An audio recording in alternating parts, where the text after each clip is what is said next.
ये कहानी है सुभद्रा की। सुभद्रा गांव में रहती है और उसका बेटा अखिल शहर में। वो वहां एक मल्टीनेशनल कंपनी में जॉब करता है।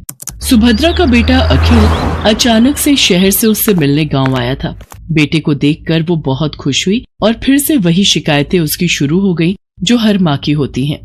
कैसी शक्ल बनाकर रखी है तूने, कितना दुबला हो गया रे तू। अरे खाना पीना ठीक से खाता नहीं है क्या? बहुत काम करवाते हैं क्या ऑफिस वाले? अरे माँ कहाँ दुबला हुआ हूँ, वैसा ही तो हूँ। पता नहीं यार माँ की आंख ऐसी क्यों होती है, उसे अपना बच्चा दुबला ही दिखता है। तुझसे तो बोलना ही बेकार है। सुन, तू हाथ मुंह धो ले, मैं तेरे लिए आलू के पराठे बनाकर लाती हूँ। सुभद्रा रसोई में जाने लगी तो अखिल ने अपनी माँ का हाथ पकड़कर उसे सोफे पर बिठा लिया और कहा, अरे माँ ये सब छोड़, मुझे तुमसे कुछ बहुत जरूरी बात करनी है। ये सुनकर सुभद्रा की आंखों में चमक आ गई और उसने खुश होकर उससे पूछा, क्या बात करनी है बेटा? शादी के बारे में? तू तैयार है? रुक, मैं तुझे कुछ दिखाती हूँ। सुभद्रा ने सोफे के पास रखे टेबल से कुछ लिफाफे निकाले और उससे लड़कियों की तस्वीर निकालकर अखिल को दिखाने लगी। बोल, कौन सी है तुझे पसंद? अखिल ने उन तस्वीरों को बेमन से देखा और माँ से कहा, माँ मुझे इनमें से कोई भी पसंद नहीं है। क्या बोल रहा है तू? सारी इतनी सुंदर हैं, पढ़ी लिखी भी हैं। तब अखिल ने अपनी माँ से जो बात कही उसे सुनकर उनके चेहरे पर चमक आ गई। अरे सच, तूने लड़की पसंद कर ली है? अरे कौन है वो? क्या नाम है उसका? कहाँ की है? अरे माँ एक साथ इतने सारे सवाल। ये कहकर अखिल ने अपना मोबाइल निकाला और उसकी गैलरी से आकांक्षा की तस्वीर निकाल कर दिखाई। उसे देखकर सुभद्रा बहुत खुश हुई। वाह, कितनी सुंदर है मेरी बहू। मैं बहुत खुश हूँ बेटा, बहुत खुश। अखिल और आकांक्षा की शादी हो गई। जब वो पहली बार उसे लेकर घर आया तो सुभद्रा द्वार पर उसकी आरती उतार रही थी, तो आकांक्षा को ये सब पसंद नहीं आ रहा था। आकांक्षा शहर में रहने वाली मॉडर्न ख्यालों की लड़की थी। उसने सुभद्रा से कहा, क्या मम्मी जी, अब ये सब कौन करता है? अरे क्यों नहीं करता, सभी करते हैं। लक्ष्मी हो तुम मेरे घर की, और लक्ष्मी का स्वागत तो ऐसे ही किया जाता है। सुभद्रा की बातों को सुनकर आकांक्षा ने अपना मुंह बना लिया। अखिल चाहता था कि आकांक्षा थोड़े दिन माँ के साथ रहे, क्योंकि उसकी कंपनी वाले उसे देश से बाहर भेजने वाले थे। आकांक्षा ने भी कभी गांव देखा नहीं था, इसलिए उसने अखिल की बात टाली भी नहीं। ठीक है बाबा, लेकिन जल्दी आ जाना, मैं यहाँ अकेले बोर हो जाऊंगी। अखिल शहर चला गया। एक दिन की बात है, सुबह का समय था। आकांक्षा अपने कमरे में सोई हुई थी। सुभद्रा घंटी बजाते हुए पूजा कर रही थी। घंटी की आवाज से आकांक्षा डिस्टर्ब हो रही थी। वो गुस्से में बाहर आई और सुभद्रा से कहा, क्या मम्मी जी, सुबह सुबह इतना शोर क्यों कर रही हैं आप? ऐसा नहीं कहते बहू, मैं पूजा कर रही हूँ और अब तो सुबह के 7 बज गए। 7 बज गए तो मैं क्या करूँ? मुझे आप जैसे गवारों की तरह जल्दी उठने की आदत नहीं है। चलिए अब बंद करिए ये सब और मुझे सोने दीजिए। सुभद्रा को अपनी बहू की बात बहुत बुरी लगी, लेकिन वो चुप रह गई और खुद को ही दोष देने लगी। मेरी ही गलती है। अरे वो शहर की है, वहाँ लोग देर से सोते हैं, देर से जागते हैं। मुझे इस बात का ख्याल रखना चाहिए। आकांक्षा ज्यादातर समय या सोकर बिताती या अपने दोस्तों से बात करके। वो सुभद्रा की कोई मदद नहीं करती। एक दिन वो फोन पर बातें कर रही थी और सुभद्रा अपने बैल को चारा दे रही थी, तो अचानक उसका बैल जोर से रंभाने लगा। अरे क्या हो गया, क्यों गुस्सा कर रहे है तू? मैं आ तो गई खाना देने। हाँ ठीक है, मैंने आज थोड़ी देर कर दी। अरे क्या करती, मेरे घुटनों में जोरों का दर्द जो था, बूढ़ी हो गई हूं ना मैं। उधर फोन पर बातें करती आकांक्षा की दोस्त ने बैल के रंभाने की आवाज सुनी तो उसने कहा, अरे क्या बात है आकांक्षा, तबेले में है क्या तू? ये पीछे से कैसी आवाज आ रही है? अरे गांव है ना ये, यहाँ तो गाय भैंस की आवाज आएगी ना, कोई डीजे तो बजेगा नहीं। अच्छा सुन, मैं तुझसे थोड़ी देर में बात करती हूँ। आकांक्षा ने फोन काटा और सीधे सुभद्रा के पास पहुंची। क्या मम्मी जी, आप लोगों को जरा भी तमीज नहीं है क्या? अरे मैं फोन पर बातें कर रही हूँ और आपका ये बैल शोर कर रहा है।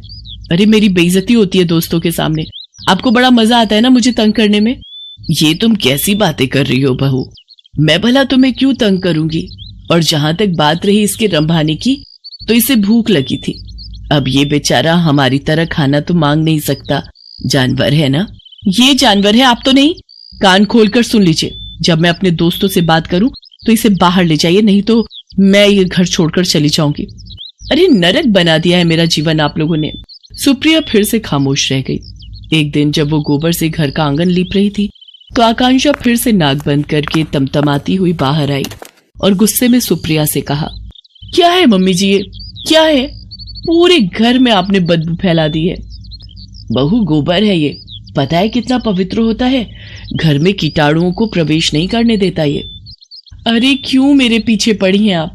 नहीं चाहिए मुझे अपने घर में गोबर वोबर, जब मैं चली जाऊंगी तो करते रहना ये सब। बिल्कुल गवारों के बीच में छोड़कर गया ये अखिल।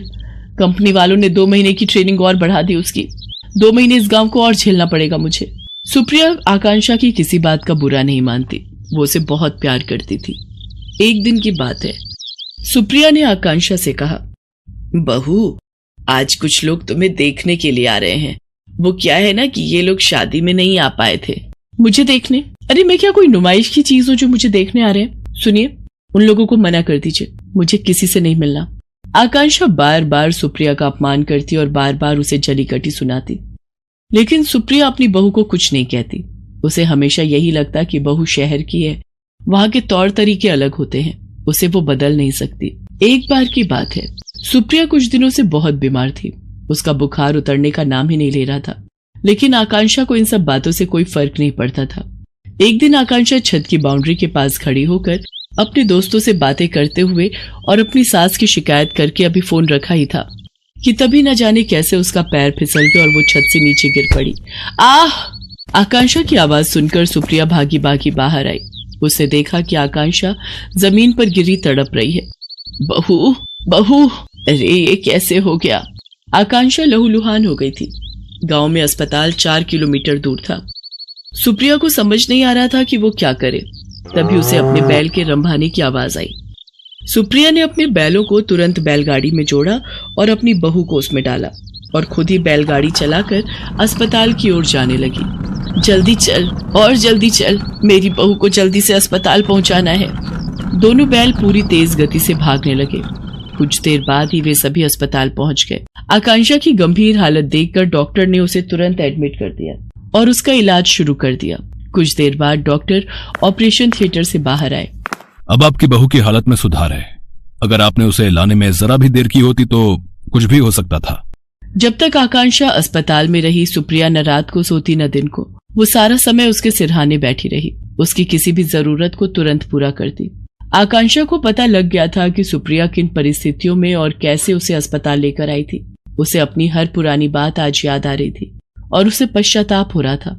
माँ जी, मुझे माफ कर दीजिए, मैंने आपके साथ कितना बुरा किया, क्या नहीं कहा आपको, लेकिन आपने मेरी जान बचाने के लिए क्या कुछ नहीं किया। मेरी गलतियों के लिए माफ कर दीजिए। अरे कोई गलती नहीं की तूने, तू ठीक हो गई बहू, बस मेरे लिए यही सबसे बड़ी बात है। तभी आकांक्षा को बैल के रंभाने की आवाज आई। वो उस आवाज को सुनी रही थी तभी। पता है तू यहाँ बीमार है तो मेरे दोनों बैलों ने भी खाना पीना छोड़ दिया है। वो अस्पताल के बाहर ही खड़े रहते हैं। सच कहूँ तो वो ना होते तो पता नहीं मैं तुम्हें कैसे अस्पताल लेकर आती। सुप्रिया की बातों को सुनकर आकांक्षा की आंखों से झरझर कर आंसू निकलने लगे। वो बाहर निकली और बैलों को गले लगाकर उनसे भी माफी मांगी। आकांक्षा बदल गई थी, उसे गांव अच्छा लगने लगा था और सुप्रिया में तो उसकी जान बसने लगी थी।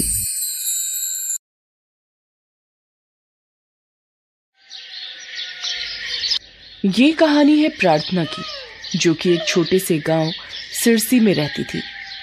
प्रार्थना के पिता उसके लिए एक लड़का देख रहे थे। तभी गांव के जमींदार साहब प्रार्थना के लिए शहर के लड़के पंकज का रिश्ता लेकर आते हैं।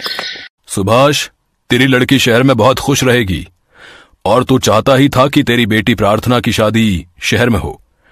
अब एक काम कर, जल्दी से लड़के के लिए हाँ कर दे, बहुत अच्छा रिश्ता है। आज शाम को ही लड़का और उसकी माँ प्रार्थना को देखने आने वाले हैं। ठीक है जमींदार साहब, मैं प्रार्थना की माँ को बोल देता हूँ, वो उसे तैयार कर देगी। शाम को लड़के वाले प्रार्थना को देखने आते हैं। देखिए भाई साहब, हमें आपकी प्रार्थना बहुत पसंद है। जमींदार साहब तो पिछले 6 महीने से हमें जानते हैं। हम इनसे अनाज वगैरह खरीदते रहते हैं। हाँ, वो तो इन्हें अपने लड़के पंकज के लिए शहर की जगह गांव की लड़की चाहिए थी, तो मुझे लगा कि प्रार्थना बिटिया से अच्छी लड़की और कौन हो सकती है। देखिए भाई साहब, हमें दहेज में 10 लाख रुपए चाहिए, क्योंकि हम सोच रहे हैं पंकज की दुकान छोटी पड़ती है तो वो शादी के बाद दुकान बड़ी लेकर अब हमारा काम तो आगे बढ़ाना ही है, और फिर प्रार्थना बिटिया के पैर हमारे घर में पड़ेंगे तो लक्ष्मी तो साथ आनी ही चाहिए। ठीक है, मुझे मंजूर है। मैं 10 लाख रुपए का इंतजाम कर लूंगा। मेरे लिए मेरी बेटी की खुशी से बढ़कर कुछ नहीं है। हमारे गांव में आज तक किसी लड़की की शादी शहर में नहीं हुई। पहली बार कोई लड़की शहर शादी करके जाएगी, और वो खुशनसीब हमारी प्रार्थना होगी। हमारे लिए इससे बड़ी बात क्या होगी। बस तो फिर प्रार्थना आज से हमारी बहू हो गई। आओ प्रार्थना, यहाँ बैठो। प्रार्थना जैसे ही पंकज और उसकी माँ के पास जाकर बैठने लगती है, उसका पालतू कुत्ता भीमा पंकज और उसकी माँ पर भौंकने लगता है और वो दोनों घबरा जाते हैं। भीमा, नहीं, ऐसे नहीं करते। जाओ वहां बाहर आंगन में जाकर बैठो। भीमा बचपन से ही प्रार्थना के पास पला है।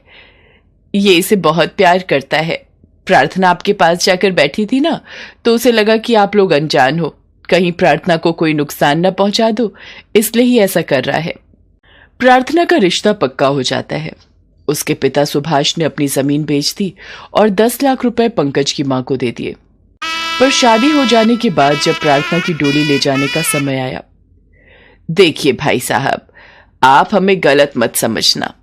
वो हमारे कुल गुरुजी ने कल रात में ही हमें फोन किया था। उनका कहना है कि प्रार्थना की डोली अभी ससुराल ना ही जाए तो बेहतर रहेगा। अभी कोई अपशगुन का साया चल रहा है। वैसे कोई घबराने की बात नहीं है। प्रार्थना का गौना 15 दिन के बाद का शुभ मुहूर्त है, तब कर दीजिएगा। मैं खुद प्रार्थना को लेने आऊंगी। माँ, अब तो हमने नई कार भी खरीद ली है। कुछ दिनों बाद नई कार आ जाएगी। बस फिर तो इससे बढ़िया कोई बात हो ही नहीं सकती। प्रार्थना नई कार में ही अपने ससुराल जाएगी। और फिर पंकज और उसकी माँ प्रार्थना को लिए बिना ही शादी करके वापस शहर लौट जाते हैं। प्रार्थना के माता पिता उनके आने का इंतजार करते रहते हैं।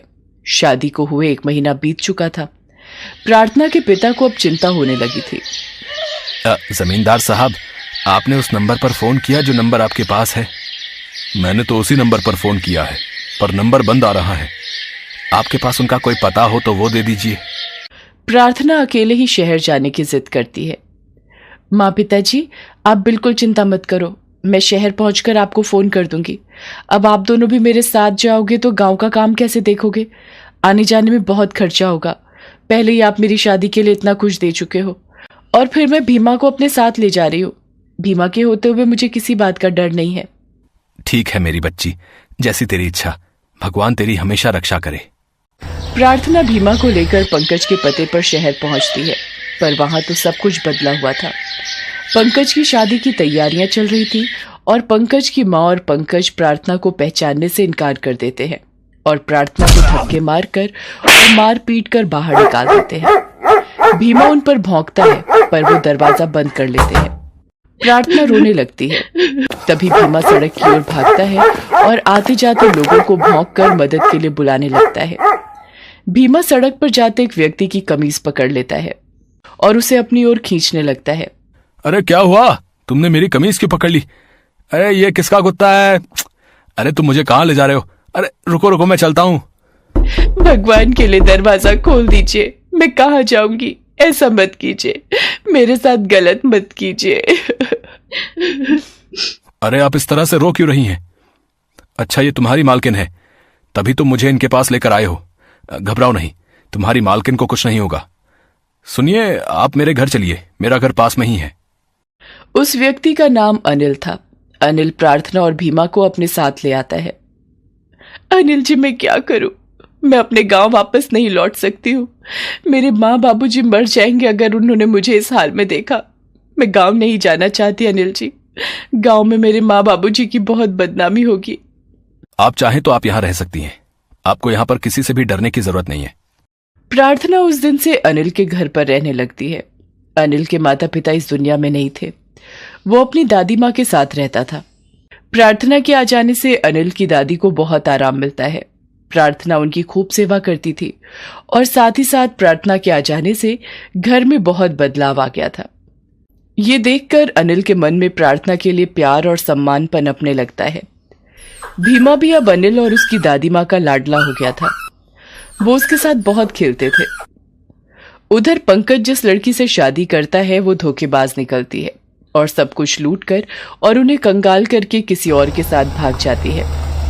पंकज और उसकी माँ सड़क पर आ जाते हैं। वो भूखे प्यासे फुटपाथ पर बैठे थे। माँ, शायद हमें हमारे किए का फल मिल रहा है। ना मैं प्रार्थना को धोखा देता और ना ही हमारे साथ ऐसा होता। शिवानी मुझे धोखा देकर चली गई। हमारे पास जो भी कुछ था सब कुछ खत्म हो गया। माँ, पंकज, हमें प्रार्थना से माफी मांगनी चाहिए। मैंने देखा है वो यहीं शहर में ही है। अगर वो हमें मिल जाएगी तो हम उसके मायके में जाकर रह लेंगे। पंकज और उसकी माँ अनिल के घर जाते हैं, पर भीमा उन्हें देखकर भौंकने लगता है।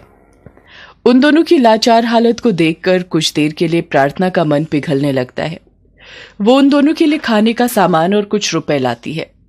घबराइए नहीं, मैंने भीमा को बांध दिया है, ये आपको नहीं काटेगा। मैं जानता था प्रार्थना, तुम आज भी मेरे से बहुत प्यार करती हो, इसलिए मेरी इतनी परवाह कर रही हो। मुझे माफ कर दो प्रार्थना।